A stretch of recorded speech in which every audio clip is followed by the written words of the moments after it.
talk politique à bâton rompu. Parler à bon escient ou à bouche que veux-tu, nos chroniqueurs tirent les verres du nez aux politiques. Il s'agit de Dr Mahamadou Diakité. Il est le président des jeunes leaders pour une bonne gouvernance et membre également de la CONASOC. Avec lui, nous allons parler nous allons survoler en un mot l'actualité sociale et politique du pays. Bonsoir à vous, monsieur Diakité. Bonsoir, M. Bangoura, et bonsoir à tous les chroniqueurs du talk politique. Bienvenue dans cette émission. Vos auditeurs conditionnels. Bienvenue, approchez-vous un peu du micro pour qu'on puisse vous entendre très bien. Approchez-vous, prenez le temps pour... voilà. Bien, voilà, on va commencer par d'abord l'information. Aujourd'hui, il y a le gouvernement qui est à l'intérieur du pays. J'aimerais connaître votre avis par rapport à cette initiative, cette autre innovation du CNRD. Ouais, bon, c'est le gouvernement à l'intérieur du pays. Et, il faut reconnaître qu'il y a deux aspects. Il y a un aspect positif, c'est le rapprochement de l'autorité centrale avec les citoyens. Ça, c'est le premier avantage. Le second avantage, c'est que le gouvernement est en quête de légitimité. Vous savez, il y a des manifestations en vie. Maintenant, cette quête de légitimité, c'est à quelle fin? Bon, c'est ça, il y a deux possibilités. Des hypothèses à émettre. Quelles sont ces hypothèses? Les hypothèses, justement, c'est... se rapprocher d'accord. Ou alors la population. Et surtout aussi, le déploiement à l'intérieur, ça va permettre aux autorités de s'imprégner des problèmes réels. Vous savez, l'état de nos routes. Donc, quand ils vont emprunter la voie terrestre, ils sauront, eux aussi, ils vont subir les conséquences que tous les citoyens lambda subissent. Bien. La deuxième hypothèse, comme je vous l'ai si bien dit, c'est on pense que le CNRD est en quête de légitimité. Donc, c'est de bonnes guerres. Bien. Voilà, on va à présent parler de la transition de façon générale. Vous êtes membre d'une organisation qui fait la promotion de la bonne gouvernance, mais également membre de la CONASOC. Par quel œil voyez-vous l'évolution de la transition aujourd'hui et surtout à l'occasion des 100 jours, en tout cas, le premier responsable de cette institution, Dansa Kourouma, a tiré un bilan. Est-ce que vous partagez son bilan? Qu'est-ce qu'il y a à améliorer dans la conduite des affaires au niveau du Conseil national de la transition? Bon, c'est d'abord les 100 jours du CNRD. Du CNT plutôt. On pense qu'ils sont irréluisants. Vous savez, on doit lever l'équivoque. Le CNT, j'ai l'impression que le CNT se confond aux forces vives. Et ça, c'est très dangereux.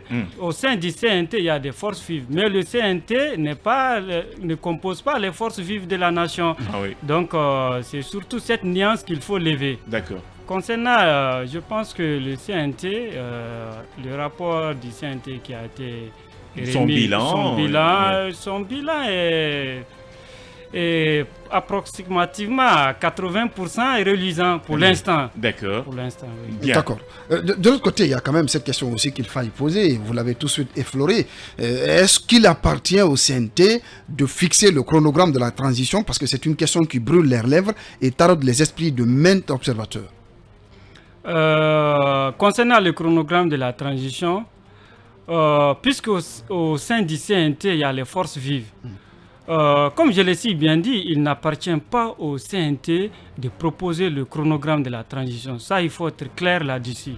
Le CNT n'est pas les forces vives de la nation.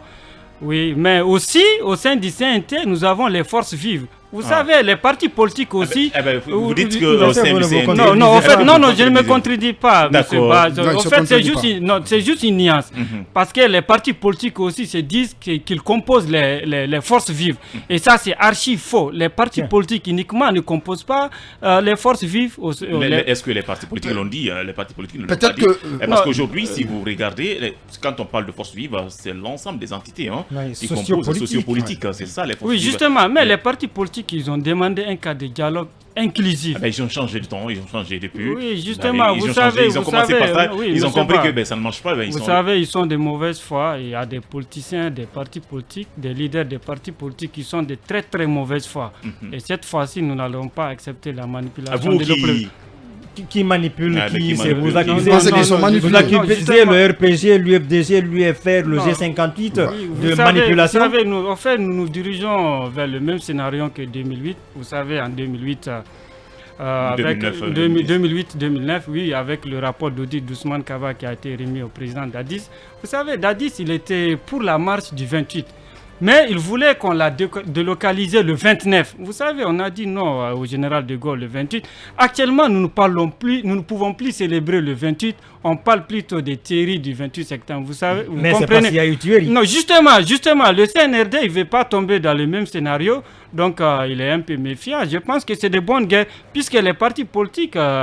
ils ont été toujours violents à certains endroits. Il faut le dire.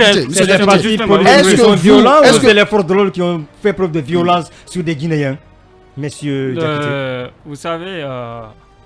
on a parlé plus de 100 morts quand même dans les 10 dernières années. Oui, justement, on a parlé plus de 100 morts, mais on a aussi eu plus de 500 manifestations. Vous savez, il y a des citoyens qui voulaient vaquer à leurs occupations.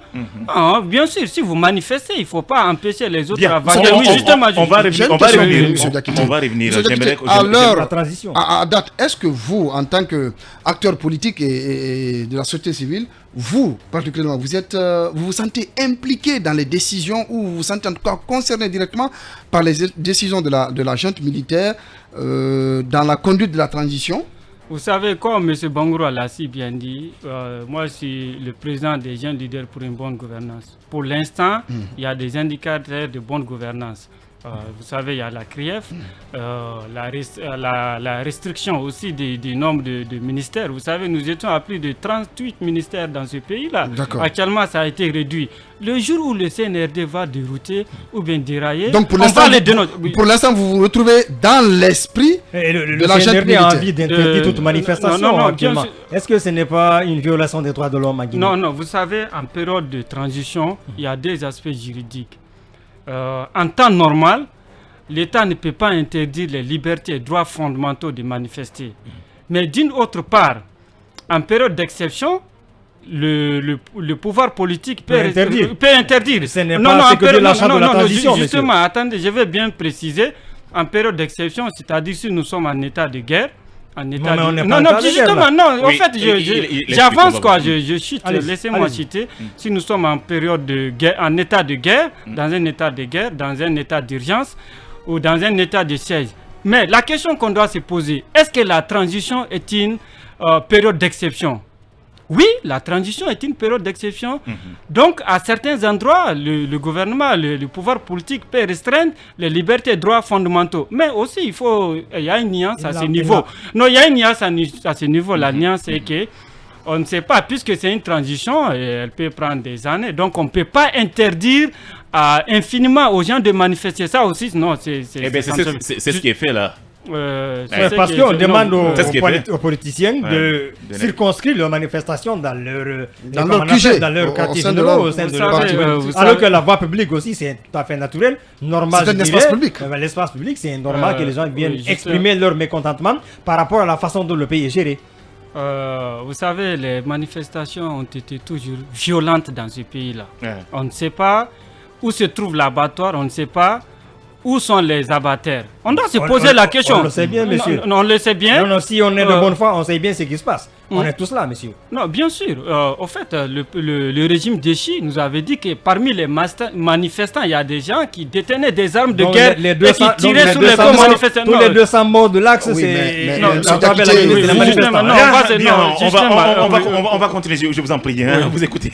Quelle lecture vous tirez de tout ça, vous écoutez Film FM 95.3. Notre invité dans À bâton rompu est monsieur Dr Mahamadou Diakité, le président des jeunes leaders pour une bonne gouvernance, mais également membre de la CONASOC. On va continuer l'interview, allons-y pas à pas. Je crois qu'on va rapidement terminer ce volet lié à la manifestation. Vous estimez que c'est tout à fait normal d'interdire toute manifestation parce que nous sommes en période sensible, peut-être. Non, mais je vais me répéter.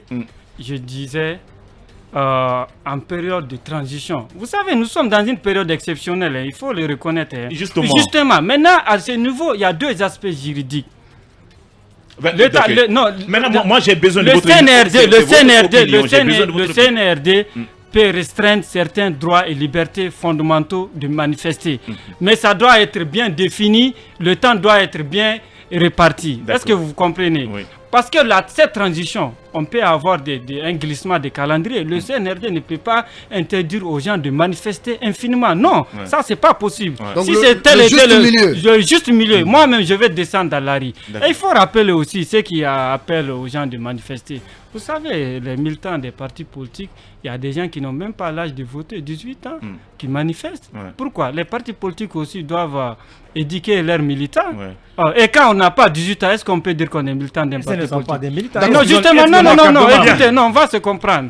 Non, est-ce que si on n'a pas 18 ans, on peut être militant d'un parti politique? Bien, d'accord. Voilà. Non, c'est la question qu'on doit se poser. On a compris votre position par rapport à cette question liée aux manifestations. On va aller, je crois, revenir sur le chronogramme. Je ne sais pas si c'est ce que vous voulez. Bon, d'accord. M. Diakité peut se prononcer sur le chronogramme, mais comme il est à la tête d'une organisation qui prône la bonne gouvernance, je voudrais quand même entendre sa lecture par rapport à cette démarche au niveau de la CRIEF, de récupérer, n'est-ce pas, disons, de lutter contre les crimes économiques. Voilà. Il y a des personnalités qui sont en prison. Voilà. Quelle lecture vous en faites? Et surtout, le modus operandi de la CRIEF, puisque beaucoup accusent la CRIEF aujourd'hui de faire cette opération en piétinant quelque part les droits fondamentaux des personnes mises en cause. Allez-y. Concernant la CRIEF, spécialement, personnellement, j'étais sur le terrain. J'ai couvert toutes ces interrogations. Vous savez, la CRIEF... comme je le disais tout à l'heure, Dadis était sur le point de créer la CRIEF en 2008-2009. Ce sont les mêmes politiciens qui ont trouvé les voies et moyens pour l'éliminer. Et quand le général Sekouba était venu, on l'avait dit de continuer le boulot en créant la CRIEF. Il dit non, moi je suis venu pour les élections, je fais les élections, je quitte. Vous voyez?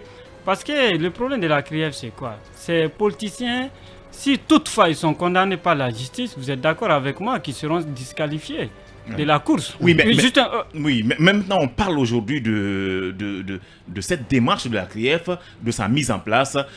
Comment voyez-vous l'évolution des choses? Puisqu'on nous dit que la CRIEF vous invite, on vous soumet à un interrogatoire et après on vous met son mandat de dépôt à la maison centrale. Il n'y a pas le fait de brandir de façon tangible les preuves. Les accusations qu'on reproche à ces personnalités. C'est les avocats de la défense qui disent ça. Bien sûr. Allez-y, je vous en prie, on n'a pas assez de temps. Oui, les avocats, ils défendent leurs clients, c'est de bonne guerre. Maintenant, il faut reconnaître la CRIEF, c'est un instrument de bonne gouvernance. Vous savez, nous vivons tous dans ces pays-là. On connaît les gens, ils ont des emails partout. Il y a les services de renseignement. Les gens, pour l'instant, le procureur Ali Touré, il n'a pas communiqué assez. Maintenant, quand nous partons au procès, on va connaître de quoi ils sont justement incriminés. Pour l'instant, ils sont présumés innocents. Personne, à ce que je cherche, n'est coupable. Mais seulement, je pense que le procureur, il a appliqué la présomption de culpabilité. Mais comment ça? Non, justement. Parce qu'il les a mis sous mandat. Il laisse le répondre. Oui, allez-y. Oui, justement, parce qu'il les a mis sous un mandat de dépôt de flagrant délit. Bien. On va pas faire le procès là. Moi, je voulais juste votre avis. Alors, aujourd'hui, au-delà de ces crimes économiques, il y a également les crimes de sang qui... Il y a Alpha Condé et 26 autres anciens collaborateurs qui sont... dans le viseur de la justice. Justement. Qu'en pensez-vous? Les crimes de sang. Effectivement. Vous savez, les crimes de sang, dans le code pénal, le mot crime de sang n'existe pas. Vous le savez? Qu'est-ce qui est dit là? Non, justement, non, les crimes de sang, vous savez, au fait, c'est vous les journalistes et la doctrine. Non, justement, non, attendez, ok, bon, je vais dire, lorsque le procureur a annoncé, il n'a jamais parlé. Crime de sang, c'est un mot qui a existé depuis, hein? Non, attendez, ils n'ont pas inventé ça en Guinée. On sait qu'ils n'ont pas inventé ça en Guinée. Les crimes de sang, l'expression existe. Non, écoutez, monsieur Baldé, on va se calmer. L'expression existe bel et bien. J'ai dit dans le code pénal, partout, nulle part au monde, les crimes de sang n'existent dans le code pénal. Mais on va essayer de définir les crimes de sang pour savoir de quoi il s'agit. Les crimes de sang, c'est quoi? Ce sont les cas de blessures et les cas de mort. Qu'est-ce que vous en pensez? Non, justement, c'est ce que j'en pense. C'est le plus important, ça. Pourquoi se référer aux crimes de sang récents? Le cas latent, c'est le 28 septembre. sous le règne de Dadis. Pourquoi on ne s'est pas... Parce que sous tous les régimes, le cas Dadis, c'est déjà terminé, on attend justement. Le dossier est clos pour le cas Dadis. Sous les régimes du fait président Sékou Touré, il y a eu des crimes de sang. D'accord. Sous le régime du fait président Conté, il y a eu des crimes de sang. Pourquoi on ne s'intéresse qu'aux crimes de sang récents? Dans ce pays, vous savez, notre État, l'État a été toujours violent dans ce pays-là. Donc pour vous, il faut commencer. Il faut élargir, oui. Non, c'est une question qu'on doit se poser. Bien. Pourquoi s'intéresser uniquement aux crimes de sang récents? Là, le FNDC qui a porté plainte, il doit nous expliquer. Merci beaucoup à vous, Monsieur Diakité, d'être passé dans cette émission. Merci également à nos auditeurs. Au revoir.